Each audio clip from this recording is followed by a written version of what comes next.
नमस्कार, welcome to जेमा kitchen. आज आम गोटे हेल्दी रेसिपी टी करवा बुट जाईर मसला डालमा। ताहापाई कौन कौन सामग्री आवश्यक पड़ी थाए चलतु देखा। मुझे नहीं आलू, कखारू, बैगण, कैप्सिकम, बीट, कांकड़, पोटल, कदली एवं भिजा हुई रखा जाइथिबा बुट डाली। मुझे सबू परिबा को छोट छोट पीस करी काटी नहीं। एबे मसला रे आमे कौन कौन नबा चलतु देखा। गोटे पियाज, 3टी कंचा लंका, 5टी रसुण एवं टिके अदा। पियाज को मु छोट छोट करी काटी नहीं। कंचा लंका को 2 फाड़ करी नहीं एवं अदा रसुण को छेची नहीं। एबे आमे गैस ऑन करी कड़ाई बसई नेबा। कड़ाई गरम हो गला परे सेथिरे आमे गोटे चामच सोरिष तेल देबा। आमे तेल बेसी नबानी।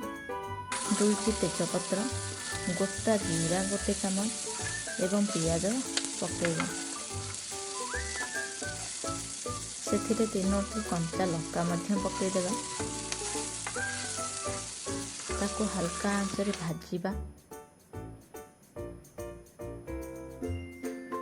टिके ब्राउन हो आसिला परे सेथिरे आमे छेची रखिथिबा अदा रसुण को मध्य पकेइबा एवं ताको भी हल्का आंच रे भाजीबा। गैस फ्लेम को सिम रखिबे, नते पोड़ी जीवो। पोड़ी गले तरकारी रो स्वाद कमी जीवो। एबे आमे सेथिरे परिबा ऐड करिबा। परिबा को आमे हल्का टिके भाजी सारला परे सेथिरे आमे हळदी पकेइबा एवं स्वाद अनुसार लूण पकेइबा।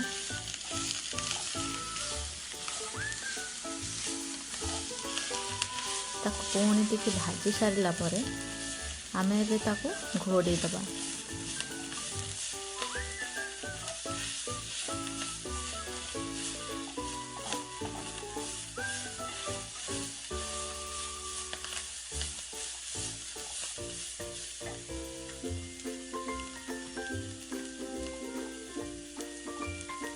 मझिरे मझिरे घोड़नी को काढ़ी के आमे टिके टिके हल्का आंच रे भाजीबा, नचेत तरकारी लागी जीवो। काहेकि ना आमे तेल कम देइछे। एबे सेथिरे आमे बुट डाली ऐड करिबा। बुट डाली पके सारला परे ताको पुणी टिके टिके भाजीबा। किंतु गैस रो फ्लेम सब बेले सिम रहिबो, नचेत तरकारी लागी जीवो। तापर सेथिरे अल्प भाजी हो सरला परे ताको पुणी आमे घोड़े दबा।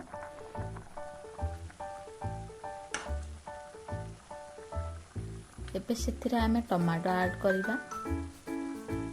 टमाटो ऐड कर सारला परे सेथिरे किछि जीरा पाउडर, धनिया पाउडर एवं चिकन मसाला टिके पकाई कि ताको घोड़ेबा। आमे एठी लंका गुंड पकेइबानी, काहेकि ना मो कंचा लंका नेछि। सुखिला लंका देह पाई भल नुह। आपण माने चाहिए ऐड करि परिबे। ताको हल्का आंच रे भाजी के आमे पुणी फोड़ी दबा, जेमिति कि आम परिबा सिझी जीवो, डाली मध्य सिझी जीवो। देखि पारुथिबे आपण परिबा भल भाबरे सिझी जाईछि डाली। एबे एथिरे आमे किछि गरम पानी ऐड करिबा एवं ताको फुटिबा पानी छाडी दबा।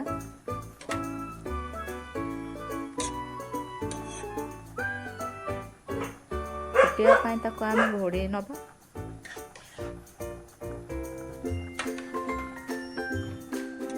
एबे रेडी हो जाइए आमर बुट जाईर मसला डालमा।